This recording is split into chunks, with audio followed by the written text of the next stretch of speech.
Hello dear students, मैं दीपक कुमार जैन डीकेजे आपके सामने जेई 2024 पेपर 1 के क्वेश्चन 5 से 8 प्रेजेंट कर रहा हूं। तो देखिए क्वेश्चन नंबर 5 से। क्वेश्चन नंबर 5 में क्या दिया हुआ है? A particle of mass m is moving in circular orbit under the influence of central force. Force का वैल्यू दिया हुआ है -kr और उसके करस्पॉन्डिंग पोटेंशियल एनर्जी भी दे रखी है kr²/2, जहाँ k पॉजिटिव कांस्टेंट है। और ये बोला हुआ है कि एंगुलर मोमेंटम क्वांटाइजेशन को ट्रू मानना है। इसका मतलब mvr बराबर NH/2π और H/2π को h कट वर्ड यूज़ किया हुआ है उन्होंने। तो v और e स्पीड और टोटल एनर्जी को रिप्रेजेंट कर रहे हैं। तो इनमें से हमें कौन से ऑप्शन करेक्ट है ये छांटने हैं।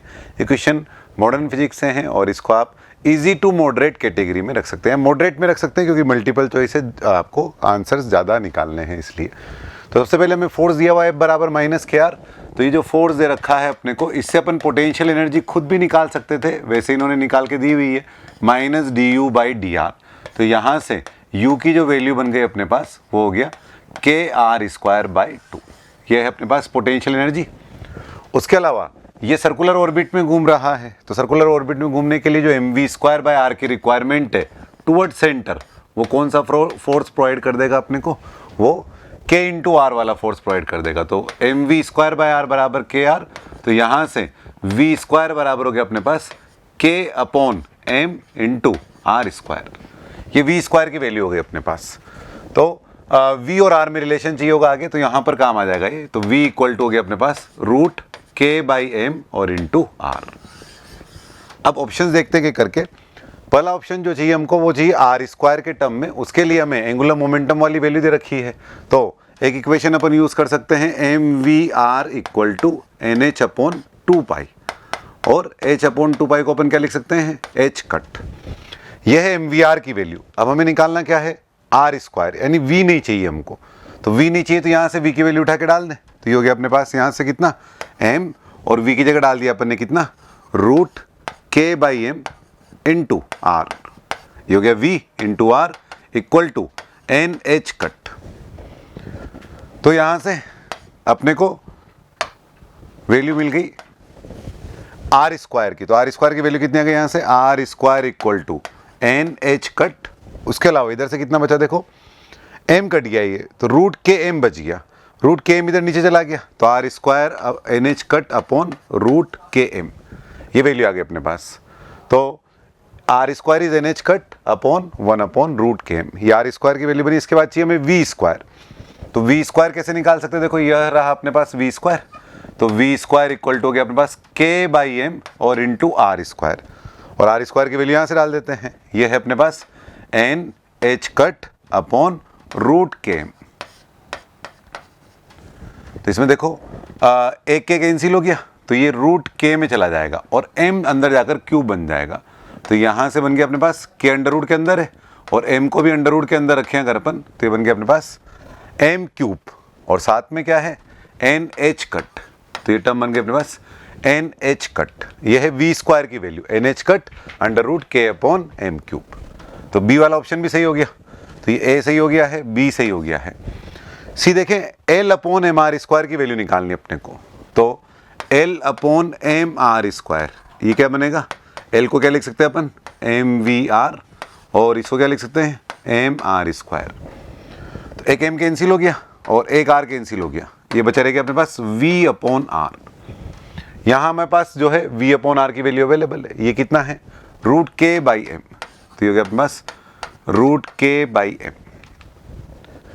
तो ये वाली वैल्यू आ गई। इसके बाद अगला ऑप्शन जो E है ना, उस E का नाम जो है वो टोटल एनर्जी दिया हुआ है। कुछ बच्चों ने क्या किया है कि इसमें काइनेटिक एनर्जी निकाल करके छोड़ा है। तो ये टोटल एनर्जी दिया हुआ है, तो यहाँ पर टोटल एनर्जी इक्वल टू क्या बनेगा? Kinetic energy plus potential energy. अब काइनेटिक एनर्जी की वैल्यू देखें आप, अपने पास mv²/r की वैल्यू kr है। अब mv²/r की वैल्यू अगर kr है तो mv² kr² के बराबर हो गया। तो काइनेटिक एनर्जी क्या बनेगी? Half mv²। तो ये क्या बन जाएगा? kr²/2। ये बन गया अपने पास काइनेटिक एनर्जी। ऐसे ही पोटेंशियल एनर्जी की वैल्यू क्या है अपने पास? देखो kr²/2।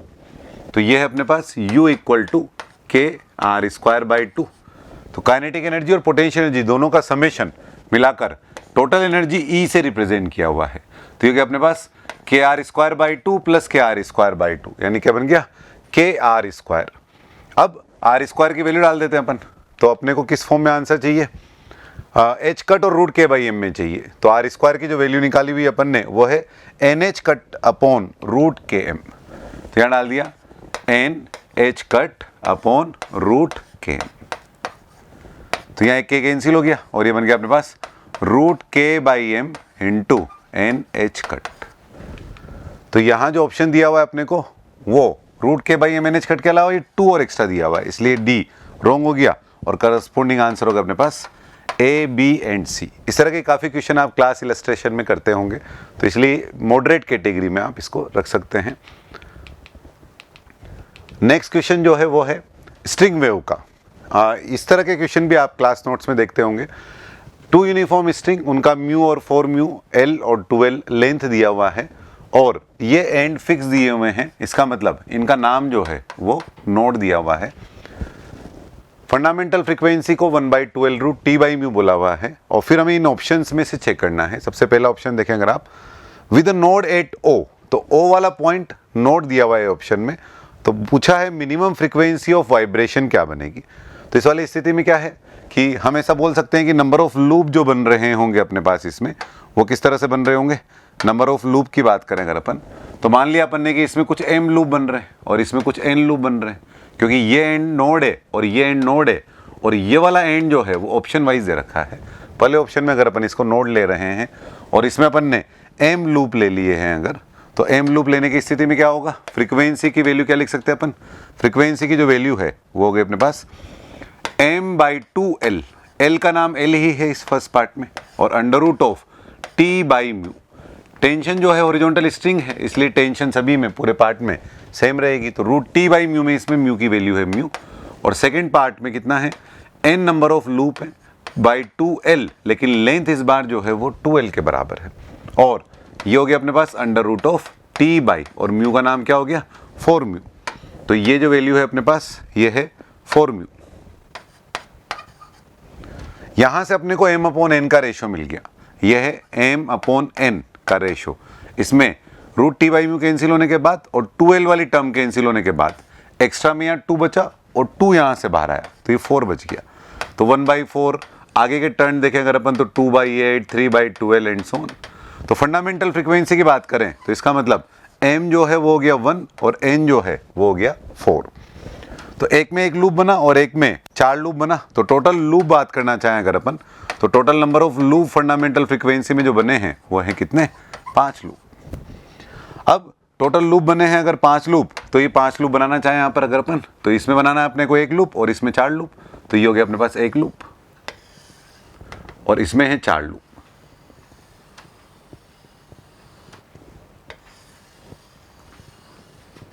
अब अगर अपन नंबर ऑफ नोड काउंट करें तो ये हो गया अपने पास 1, 2, 3, 4, 5 एंड 6, 5 लूप एंड 6 नोड्स। तो with a node eight O the minimum frequency of vibration is new node. तो मिनिमम फ्रीक्वेंसी ऑफ वाइब्रेशन जो बनी है वो M बराबर 1 के करस्पॉन्डिंग बनी है, तो इसमें अगर आप M बराबर 1 डालते हैं तो 1 डालने पर ये बनेगा 1/12 रूट T/μ, जो फंडामेंटल फ्रीक्वेंसी न्यू नोड के बराबर है। तो इसलिए ये जो पहला वाला ऑप्शन है वो सही हो गया। दूसरा, इसी में जो आगे ये वाला एंड जो है वो अगर नोड है तो उसका एक और ऑप्शन अवेलेबल है, ये C वाला, when the composite string vibrate at the minimum frequency with the node at O it has 6 nodes।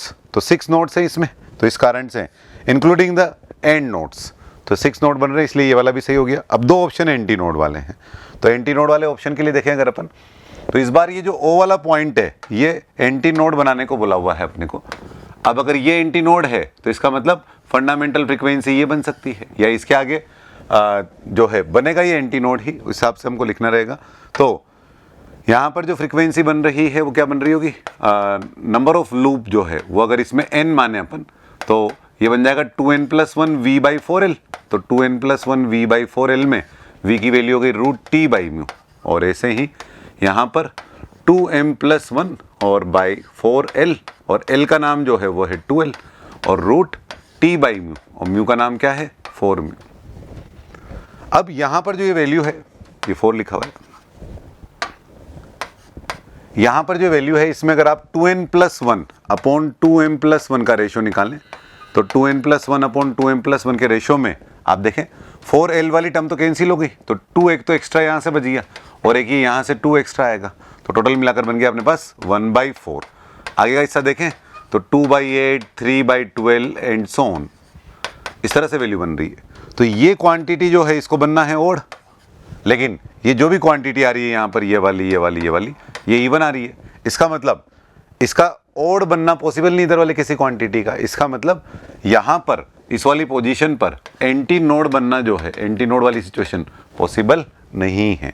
तो ऑप्शंस देखें अगर अपन, तो इसमें with an anti node at O the minimum frequency of vibration is 2 not, तो anti node बना ही नहीं है।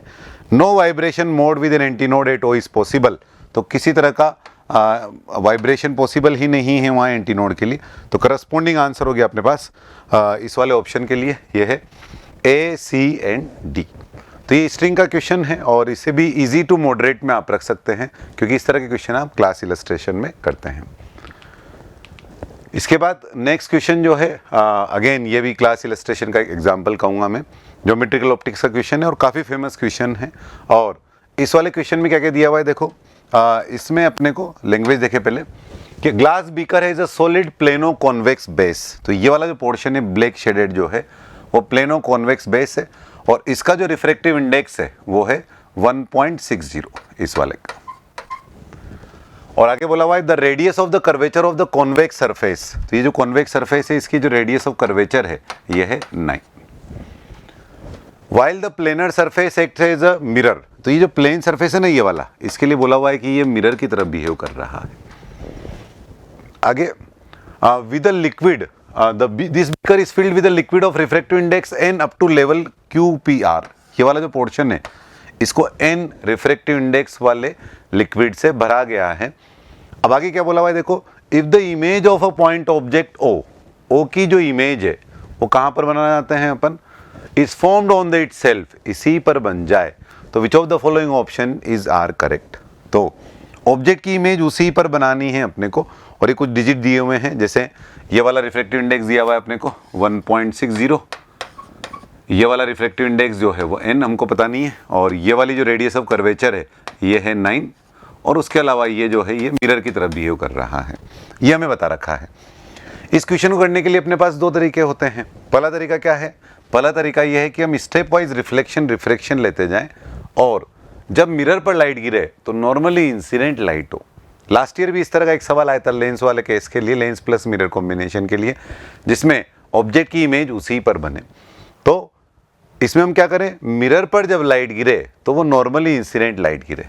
तो सबसे पहले क्या करें अपन, यहाँ से जब लाइट तो प्लेन सरफेस को पार करेगी, तो प्लेन सरफेस को पार करेगी तो अगर ये वाली हाइट अगर h है तो d डैश बराबर d upon n relative formula लगा दें। तो यहाँ से अपने पास हो गया d dash equal to d यानी h और n रिलेटिव, लाइट कहाँ से कहाँ पे जा रही है, इस 1 से n में, तो बन गया अपने पास 1 अपॉन n। तो ये वाली वैल्यू हो गई अपने पास NH, तो ये वाली वैल्यू h है, तो ये d डैश की वैल्यू होगी अपने पास NH। तो यानी यहाँ से जब लाइट जा रही होगी यहाँ पर तो इमेज जो बनेगी जिस पोजीशन पर, पहली वाली वो वाली हाइट जो है वो अपने पास बन गई है ये वाली NH के बराबर। उसके बाद प्लेन सरफेस को पार करके लाइट जो है वो इस कर्व सरफेस पर जा रही है, तो स्फेरिकल सरफेस पर रिफ्लेक्शन हो रहा है। और उसके बाद लाइट को कैसे जाना चाहिए, तो नॉर्मली इंसिडेंट होने के लिए प्लेन मिरर पर जब लाइट गिरे तो वो ऐसे नॉर्मली गिरे 90 डिग्री पर। तो प्लेन मिरर पर जब लाइट आएगी ऐसे, प्लेन मिरर पर जब लाइट आएगी इस तरह से, तो वो अगर ऐसे नॉर्मली इंसिडेंट होगी तो जिस रास्ते आई है उसी रास्ते लौट जाएगी। तो ये जो मिरर वाला पोर्शन है इस पर नॉर्मली लाइट गिरने के लिए क्या हो कि जो कर्व सरफेस वाला पार्ट है ये इस पे से लाइट जो इस तरह से आ रही है वो रिफ्रेक्ट होकर ऐसे जाए, यानी पैरेलल चली जाए, यानी इमेज कहाँ बने, इनफाइनाइट पर। तो स्फेरिकल सरफेस पे रिफ्रेक्शन का फॉर्मूला लगाया अपन, तो स्फेरिकल सरफेस पे रिफ्रेक्शन का जो फॉर्मूला है वो क्या लग जाएगा, N2/V। अब देखो लाइट कहाँ पर जा रही है, ये 1.6 वाले में जा रही है, किससे, N वाले से, N में तो आ चुकी है प्लेन सरफेस से रिफ्रेक्शन में, तो 1.6 में जा रही है तो N2/V, तो बन गया अपने पास 1.6/V। अब V वाली जो इमेज है वो कहाँ चाहते हैं अपन, पैरेलल लाइट चाहते हैं यानी इनफाइनाइट पे जाते हैं, तो V की वैल्यू लिख देता हूँ मैं सीधे यहाँ पे। तो v की वैल्यू हो गई अपने पास infinite. n2 by v minus n1 by u, तो ये हो गया अपने पास n अपॉन और u की वैल्यू क्या बन जाएगी, जो इसके लिए डिस्टेंस थी, ऑब्जेक्ट की डिस्टेंस इसके लिए वही होगी जो उसके लिए इमेज की डिस्टेंस यानी NH, equal to n2 minus n1, वो क्या बन जाएगा, ये है 1.6 माइनस n अपॉन r का साइन प्लस में आ जाएगा क्योंकि लाइट नीचे जा रही है, तो ये वाली वैल्यू हो गई अपॉन n। ये टर्म जीरो बन गए अपने पास, n से n कैंसिल हो गया और माइनस को उधर भेज देते हैं अपन और h को भी उधर भेज देते हैं, तो h उधर चला गया पहले तो, अब इसके बाद 9 इधर आ गया और साथ में 1.6 माइनस n भी इधर ही है, तो 1.6 माइनस n, 1.6 माइनस n इधर, h इधर, साथ में एक माइनस b इक्वल टू 9। तो यहां से क्या वैल्यू बनी, इस माइनस को अंदर भेज दो आप, तो हो गया अपने पास h इंटू वन, n आगे ले लेते हैं अपन, तो n आगे ले यहां से, तो बन गया अपने पास n इंटू माइनस अंदर भेज लेते हैं अपन, n माइनस 1.6 इक्वल टू 9।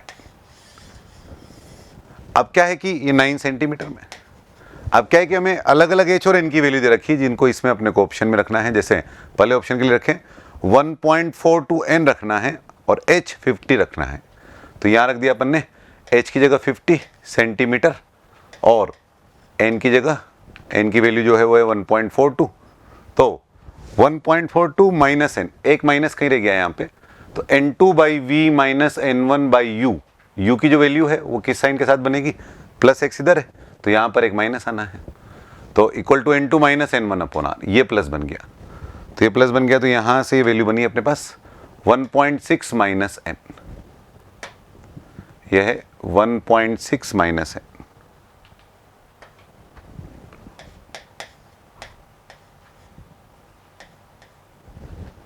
तो इसमें अब अपने को जो है ना n की अलग अलग वैल्यूज डालनी है इसमें, तो n की अलग अलग वैल्यू में ऑप्शन ए में कितना है 1.42, तो ये हो गया अपने पास 1.6 माइनस 1.42, देखें ये है 0.18, फिर 50 को 2 से मल्टीप्लाई डिवाइड कर दें तो ये हो जाएगा अपने पास 100 और बाई 2, और ये है 0.18, तो क्या 18 बाई 2 यानी कितना बन गया 9, यानी ये वाली वैल्यू, तो ऑप्शन ए करेक्ट हो गया। ऐसे ही ऑप्शन बी में देखें 1.35 डालना है इस बार और h की जगह 36 डालना है, तो h की जगह 36 और n की जगह 1.35, तो ये हो गया अपने पास 0.25 को लिख सकते हैं अपन कितना 1/4 इंटू 36, यानी हो गया 9 सेंटीमीटर, तो ऑप्शन बी भी करेक्ट हो गया। सी की बात करें अगर अपन तो 1.45 और 65 डालना है अपने को, तो 1.45 एंड 65, तो ये हो गया 65 और यहाँ हो गया 1.45, तो ये हो गया 0.15 और 65, तो इसको मल्टीप्लाई करेंगे तो ये 9 के बराबर नहीं आएगा, it is not going to equal to 9, और ऐसे डी वाले में भी आप वैल्यू डालेंगे तो ये 9 के इक्वल नहीं आएगा, तो इसलिए ये सी और डी जो है वो रॉन्ग ऑप्शन होगा। इसी क्वेश्चन को करने के लिए जो दूसरा तरीका आप अपना सकते हैं वो ये है कि इक्वलेंट मिरर वाला फॉर्मूला यूज कर लें। लेंस प्लस मिरर का कॉम्बिनेशन इक्वलेंट मिरर की तरह बिहेव करता है, तो यहां से क्या फॉर्मूला लगा सकते हैं अपन, ये हो गया अपने पास 1 upon F equivalent equal to 1 upon F M minus 2 upon F L. अब अगर अपन इसको इक्वलेंटली मिरर की तरह ले रहे हैं तो जो ऑब्जेक्ट है वो अगर इसके सेंटर ऑफ कर्वेचर पर हो जाएगा तो जहां ऑब्जेक्ट है वही इमेज बन जाएगी, तो जहां ऑब्जेक्ट है वही इमेज बन जाएगी, तो ये जो पोजीशन है ये इसका सेंटर ऑफ कर्वेचर बन जाए। तो सेंटर ऑफ कर्वेचर बनने के लिए एफ इक्वलेंट कितना बनेगा वो निकालें अपन, तो एफ इक्वलेंट कितना बन जाएगा इसका 1 upon F equivalent equal to 1 upon F M, ये है मिरर, तो मिरर का फोकल लेंथ कितना हो गया infinite, minus 2 upon F L one, पहला लेंस ये वाला हो गया इस तरह से, और ये वाला जो पहला लेंस है ये वाला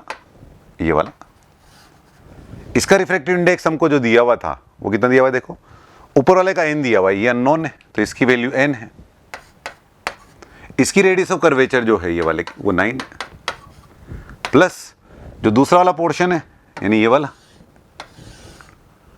इसके लिए रेडियस ऑफ कर्वेचर जो है वो 9 है, और ये जो वैल्यू है इसका रिफ्रैक्टिव इंडेक्स दिया हुआ है अपने को, कितना है 1.6। ये दूसरा लेंस हो गया अपने पास FL2, तो FL1 और FL2 में वैल्यू डाल दें, तो 1/FL1 क्या लिखेंगे, 1/FL1 की जगह n रिलेटिव -1, लाइट यूँ आ रही है तो डायरेक्शन +x हो जाएगी, तो n -1 1/R1 - 1/R2, तो 1/∞ -1/+9, ये FL1 की वैल्यू है।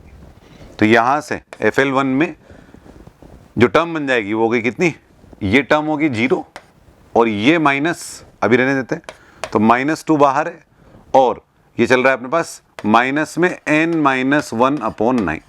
सेकेंड पार्ट की बात करें FL2 ये वाला है, इसके लिए n रिलेटिव -1 यानी 1.6 - 1 1/R1 - 1/R2, तो 1/R1 हो गया 1/9 और 1/R2 हो गया इनफाइनाइट, इसका इनफाइनाइट।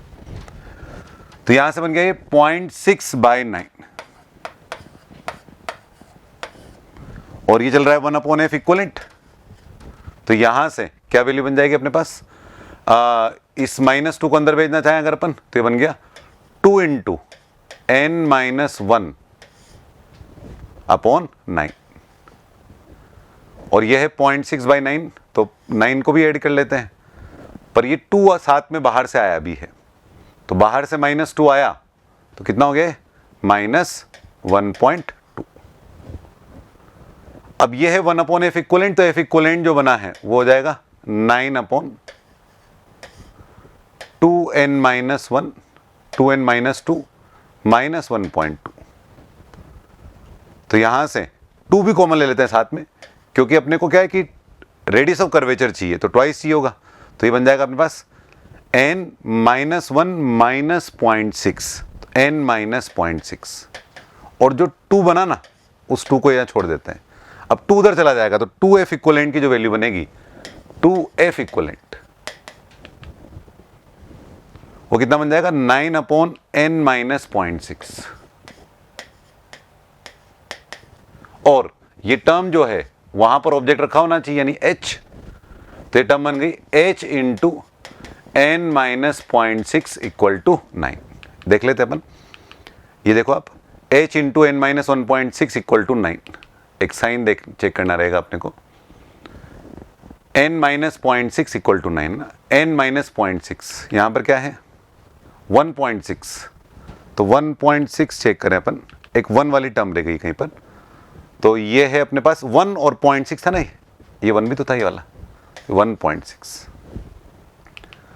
तो यहाँ पर 1.6 और माइनस, क्योंकि सेंटर ऑफ कर्वेचर वहां बनना चाहिए और R इक्वलेंट जो बनेगा वो माइनस में बनेगा, R इक्वलेंट माइनस में बनेगा तभी कॉनकेव मिरर बनेगा, तभी ऑब्जेक्ट की इमेज वही बनेगी, तो इसलिए एक वो माइनस वहां पर है ना R इक्वलेंट वाली टर्म में, तो R इक्वलेंट वाली जो टर्म बनेगी उसमें एक माइनस वाली टर्म आ रही होगी यहाँ पे, तो एक माइनस यहाँ पर आ रहा होगा, तो वापिस आप देखें वो की वही टर्म बन गई है। अब आप इसमें वैल्यू डालें तो आप इस A और B आप चेक कर सकते हैं। और इसके बाद लास्ट क्वेश्चन नंबर 8, इसमें क्या दे रखा है, ये हीट एंड थर्मोडायनेमिक्स का है और इसको आप इजी कैटेगरी में डाल सकते हैं। इजी कैटेगरी में इसमें क्या बना, the specific heat capacity of substance C = given by K × T, तो टेम्परेचर डिपेंडेंट फंक्शन है और K कांस्टेंट है और T एब्सोल्यूट टेम्परेचर है। अब हमसे पूछा हुआ है कि 1 किलोग्राम सब्सटेंस का टेम्परेचर -73 से 27 डिग्री करने के लिए कितनी हीट हमको देनी पड़ेगी। तो अब हीट जो हम लिखेंगे पहले DQ पोर्शन के लिए लिख लेंगे, तो ये बन जाएगा अपने पास MS/dt या MC/dt, तो ये बन गया अपने पास M × C की वैल्यू हो गई KT और इंटू DT, M की वैल्यू हो गई 1 और इंटू KT/dt, तो टोटल मिलाकर हीट लिखना चाहें अगर अपन ΔQ, तो ΔQ की वैल्यू हो गई अपने पास KT²/2, लिमिट डाल दें यहाँ पे, तो लिमिट कहाँ से कहाँ तक डलेगी -73 यानी 200 केल्विन से लेकर के 300 केल्विन, ये हीट की वैल्यू हो गई। तो K के टर्म में बताना अपने को वैल्यू, तो ΔQ बराबर हो गया यहाँ से K/2 और इंटू 3 का स्क्वायर 9 - 2 का स्क्वायर 4, यानी कितना हो गया 5 × 10⁴ यानी 2.5 इंटू 10 की पावर 4। तो इसको अपन लिख सकते हैं कितना, 25,000 इंटू के चल रहा है साथ में ये वाला। तो के अलावा जो एक्स्ट्रा टर्म आई है वो वाली टर्म हो गई अपने पास n, और n की वैल्यू पता लग गई। तो ये था अपने पास क्वेश्चन नंबर 8।